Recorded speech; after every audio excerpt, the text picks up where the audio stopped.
bikin lu ke sana? Kalau gua kan Bikin gua bukunya Warren Buffett tuh. nah, Lu apa waktu itu? bikin gua ke sana, jadi, bokap gua itu ada 2 perusahaan publik itu udah IPO. Bang Harda waktu itu kan? Iya, salah satu Bang Harda, salah satu tambang tanah liatnya itu juga udah IPO. Oke. Namanya Nah, apa ya tambang tanah liat?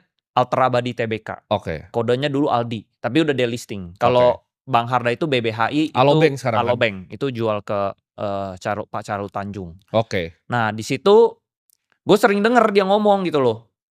Pas IPO itu dia bisa dapat dana gede. Jadi sekilas-kilas tuh, wah IPO itu menguntungkan ya. Iya. Nah, lalu teman-temannya dia itu rata-rata perusahaannya publik, Bro. Oke. Rata-rata yang punya bank di Indonesia itu teman dia juga. Jadi menurut gua circle dia lumayan bagus lah.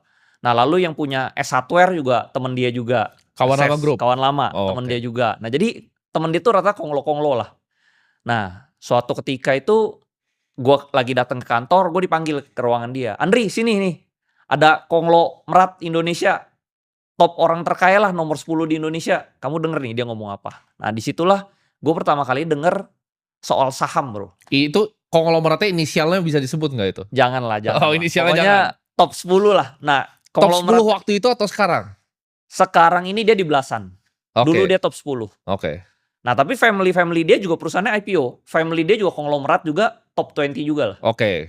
Jadi dia dan family-nya itu top 20 semua. Oke.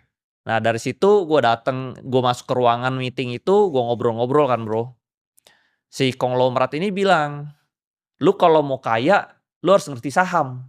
Lu kalau nggak ngerti saham, lu nyangkul sampai bongkok lu nggak bakal kaya." Nah, Oke. itu yang gue rasakan, Bro. Gue bener, gue kerja keras setengah mati, kok gak kaya-kaya gitu loh. Iya. Semua industri, mungkin bidang yang gue jalanin hampir 20 bidang kali, Bro, yang macem-macem ya, yang aneh-aneh ya.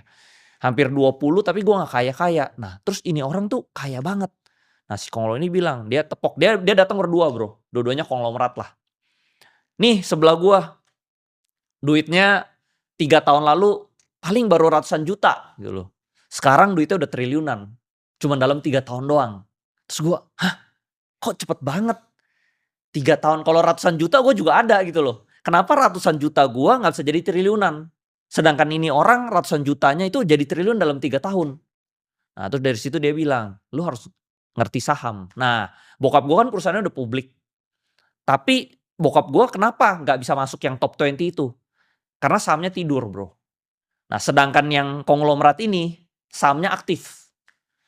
Nah, dari situ gue baru ngertinya setengah-setengah. Nah, kalau sekarang gue udah ngerti 100% yang dia ngomongin.